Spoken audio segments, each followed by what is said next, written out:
tó bá jẹ́ òótọ́ ìròyìn tó jáde tá à ń wò yìí tó bá jẹ́ òótọ́ ni pé bàbá wa ààrẹ orílẹ̀-èdè Nàìjíríà ààrẹ Bọ́lá Ahmed Tinubu wọ́n gbé ìgbésẹ̀ lórí àwọn darandaran tí kì í ṣe wípé wọ́n ní ẹ fún wọn láàyè ẹ fún wọn nílẹ̀ kán máa sin ẹran wọn níbẹ̀ tó jẹ́ pé ìgbésẹ̀ tí wọ́n gbé àti announcement tó jáde láti iléeṣẹ́ ààrẹ tí allegedly tí wọ́n ní ààrẹ ṣe pé ààrẹ ti sọ wípé no more grazing o bó bá ń da ẹran tó ń ṣòwò màálù mọ́ kó màálù láti ibì kan lọ síbì kejì grace àbí kinní kan grace pé dandan ìjọba gbọ́dọ̀ fún wọn nílẹ̀ tàbí ẹ gbọ́dọ̀ wálẹ̀ fún wọn ní kò jọ wẹ́rọ̀nsà wọ́n ní ránṣì nìkan ni àwọn fààyè gbà tó o bá fẹ́ ṣe òwò màálù ṣòwò màálù lọ ralẹ̀ ṣòwò màálù rẹ níbi tó o bá nílẹ̀ sí àwa ń kó màálù láti Kaduna à ń kó bọ̀ ní Ìbàdàn ẹ̀ ń kó màálù kiri wọ́n ní bàbá wa Bọ́lá Ahmed Tinubu ààrẹ orílẹ̀-èdè Nàìjíríà ti sọ pé kò sí nǹkan tó jọ o àwa faramọ́ àdúpẹ́ lọ́dọ̀ Ọlọ́run open grace ò sí mọ́ nìyẹn dandan nìkan fún wọn lẹ̀ ṣé àwọn yòókù tẹ́ ń ṣòwò tọ́kì nílẹ̀ yìí wọ́n lọ lulẹ̀ àwọn aráabí kan sọ pé dandan kan fáwọn ńlẹ̀ ládùúrú ilẹ̀ tó pọ̀ ní Sambisa ilẹ̀ pọ̀ lọ́dọ̀ wọn tí wọ́n ti lè sin màálù tí wọ́n bá sin màálù tán kán sì kó kan pálọ̀ mẹ́ bá fẹ́ tàbí bá fẹ́ jẹ màálù kọ́ ọmọ bí tí wọ́n bá fi màálù ṣe. Ranching ibi tó o bá ti ń sin màálù rẹ ni o jẹ́ ọmọ o. Bàbá wa Bọ́lá Ahmed Tinubu ìgbésẹ̀ ńlá lẹ gbé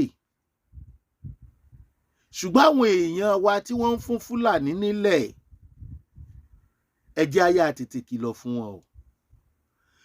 Má talẹ̀ fún Fúlàní má fún Fúlàní ńlẹ̀.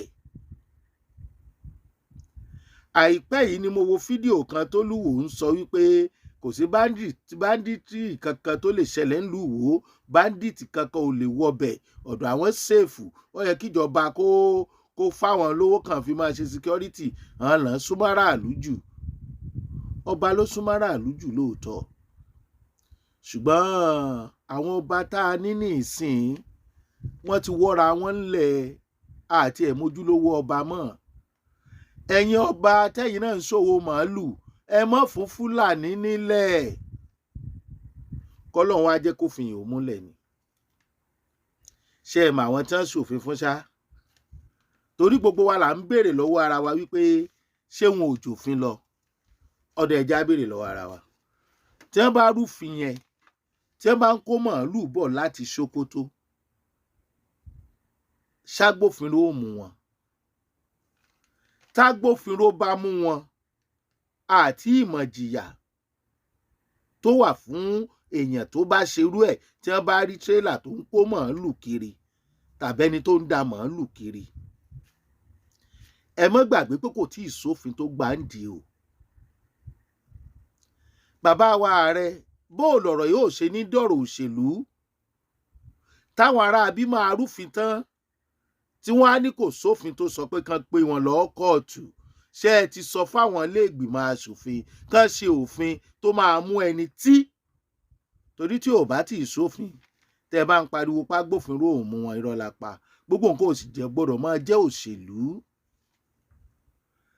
Ẹ̀yin bàbá wa ọ̀rọ̀ lẹ́gbọ́ lẹ́nu ààrẹ yìí o allegedly o àrí o ní o àrí o pé kò sí open grace kankan bì kankan o mọ́ kó màálù kiri o adẹ̀ ń rọ gbogbo ẹ̀yin ọmọ Yorùbá tẹ́ ẹ̀ ń ṣòwò màálù tẹ́ ẹ bá fún Fúlàní nílẹ̀ ó kọjá pọ́n bá yín sin màálù wọ́n ní àjẹ́ńdà tó yàtọ̀ ẹ má jẹ́ ká tọ̀dọ̀ yín wọlé bí wọ́n ṣe wọlé sí Ìlọrin látara Àfọ̀njá ẹjọ́ ọkọ wa lọ́gbọ́n màálù tá a jẹ tá a yà dànù pé bàbá tiẹ̀ kọ́kọ́ gbé ìgbésẹ̀ òfin yìí wọ́n wí jáde a kí wọn a yìn wọ́n a lù wọ́n lọ́gọ̀ ẹnu. Bàbá wa Bọ́lá Ahmed Tinubu ààrẹ ẹ ṣé gan o, ẹ jọ̀ọ́ sà bẹ́ẹ̀ bá ní màálù ẹ má jẹ́ ó kọjá bí ẹ ti ń sìn, ẹ jọ̀ọ́ mà ẹ má jẹ́ ó kọjá bí ẹ ti ń sìn. Táwọn ará bí ò bá ní mission wọ́n ń kó màálù bọ̀ láti ìlú wọn pẹ̀lú ilẹ̀ tó wà lọ́dọ̀ wọn o, wọ́n dẹ̀ ń kó bọ̀ tẹ̀lé AK-47 ẹ̀yin wá ń fún wọn ńlẹ̀. Àwa sọ̀pọ́ọ̀tì àìdíà bàbá wa ààrẹ Bọ́lá Ahmed Tinubu ó tiẹ̀ tó gẹ́ ẹ̀. Àwọn tó ń kó màálù bọ̀ tí wọn ò tí ì mọ ibi tí wọ́n ti fẹ́ sìn wọ́n tí wọ́n á ń já màálù lẹ̀ ibi tí wọ́n bá dé, ìwọ máa da ilé ń bí ìwọ máa dé ilé ń bí tó wá jẹ́ wípé wọ́n fi ń boko olóko jẹ́ ni. Àti ìrófin kankan náà o tó sọ wípé tí o bá ń sin nǹkan ọ̀sìn tó bá ń boko olóko jẹ́ sẹ̀ríà báyìí lọ dà ọ́. Bó o làwọn kinní yìí ò ṣe ní di ọ̀rọ̀ òṣèlú nìkan ọ̀rọ̀ ẹnu. Ìyẹn là ń bẹ bàbá wa Bọ́lá Ahmed ààrẹ tiwa káfàtà là ń bẹ̀ wọ́n lé lórí wípé ìgbésẹ̀ tẹ́ ẹ gbé àtọ̀rọ̀ tán lẹ̀ sọ yìí dáa ṣùgbọ́n òfin wo lẹ fẹ́ fi tì ń dì? Ṣé kìí ṣe wípé lẹ́yìn ọ̀rọ̀ yìí àwọn ará bí ó tún máa rúfin lọ? Torí tí wọn bá ní mission wọn à ní kó màálù bọ̀ kán já màálù lẹ́tàn kán boko olóko jẹ́ tán kán tún po olóko kán tún máa báyàwó olóko sùn kán tún pa àwọn ọmọ ẹ̀ kán pa ẹbí. Ibi tí ẹ ti ń kó màálù wá ibẹ̀ ni ẹ ti ń di bandit o, ibẹ̀ ni ẹ ti di wàhálà sílùú lọ́rùn o. Gbogbo àwọn tó di bandit lónìí ọ̀pọ̀lọpọ̀ wọn ló jẹ́ pé onímàálù ni wọ́n. Bàbá wa Bọ́lá Ahmed Tinubu a gbà á ládùúrà wípé kó má jẹ́ medicine after death. Torí kinní kan tó máa ń dùn èmi nínú ọ̀rọ̀ àwọn bàbá wa àwọn olórí wa pàápàá jùlọ àwọn ọmọ Yorùbá ni pé a máa ń káwọ́ léwọ́ ni tọ́ràn yẹn ò bá tí ì fẹ́ kó fẹjú mọ́ bí iná pápá a mọ̀ wò a mọ̀ rẹ́rìn nígbà tí ò tí ì kàn wá. Wọ́n fẹ́ bà ìjọba jẹ́ mọ́ bàbá wa rẹ̀ wọ́n fẹ́ bàjẹ́ mọ́ wọn lórí ṣùgbọ́n kó ṣẹ̀ṣẹ̀ bẹ̀rẹ̀ kán tó wọlé ni kí ló dé tí wọn ò múra àti tákù ẹ̀ irú eléyìí tẹ́ṣẹ̀ṣẹ̀ wá ń sọ yìí lórí ọ̀rọ̀ àwọn onímọ̀ọ́lù. Wọ́n ti ní wọ́n láwọn sójà ń gbà kan tí wọ́n dálẹ̀ wọ́n nígbà wọn láwọn wọn ní gbogbo ẹ̀ wọ́n ń kó bọ̀ wọ́n fi ń hàn. Ìgbà wo ló yẹ kófin ti mú wọn tí ò bá jọ́rọ̀ òṣèlú? Bàbá wa ẹ kú iṣẹ́ o ẹ kú ọ̀rọ̀ tẹ́ sọ o. Ẹ má jẹ́ káwọn ará bí sọ́jú òṣèlú mọ́ yín lọ́wọ́ o. Every reasonable person gbọ́dọ̀ mọ̀ wípé civilization ayé ọ̀làjú la wà, civilization ti wà ní gbogbo orílẹ̀-èdè. Wọ́n ń jẹ ẹran wọn àdẹ̀ máa traffic ẹran káàkiri. Oníkálukú ń ṣòwò ẹ̀ níbi tó wà. Ẹ mọ̀ wá rí gbẹ màálù kiri ojú títì lágége lẹ́kọ̀ọ́ àti gbogbo kárà káàkiri. Ọmọ kékeré yóò mú sàndá lọ́wọ́ yóò mọ̀ da màálù kí ojú títì ìyá lọ jánà mọ́ mọ́tò lẹ́nu. Bí ẹ bá jánà mọ́ mọ́tò lẹ́nu ẹni tó bá gbá màálù báyìí wọ́n ó dùn bú ẹ̀ ni. Ṣó ṣẹ̀ṣẹ̀ ń ṣẹlẹ̀ ni? Òfin tá a ṣe ní ìsìn ọ̀rọ̀ tí bàbá sọ ní ìsìn ẹ̀yin ilé ìgbìmọ̀ aṣòfin iṣẹ́ wo lẹ fẹ́ ṣe lórí ẹ̀? Àwọn orílẹ̀-èdè káàkiri àgbáyé ń fi wá ṣe yẹ̀yẹ́.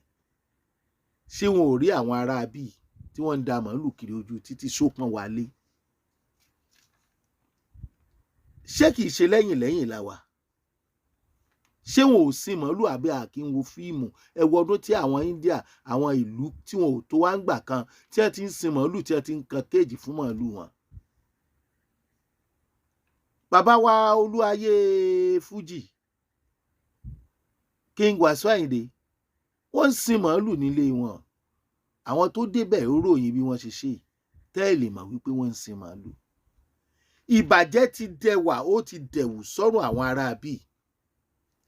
Ìwà wa ò sì dọ́gba.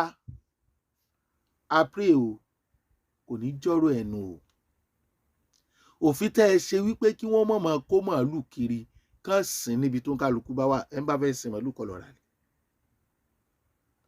Submission tèmi rè o, ẹ̀yin ọmọ Yorùbá, ẹ má talẹ̀ fún Fúlàní, ẹ má talẹ̀ fún Fúlàní. Àjẹ́ndà wọn jù bẹ́ẹ̀ lọ, wọ́n pa gbogbo ibi tẹ́ ẹ bá ti fún wọn lẹ̀, wọ́n pa bẹ̀rùn ni o.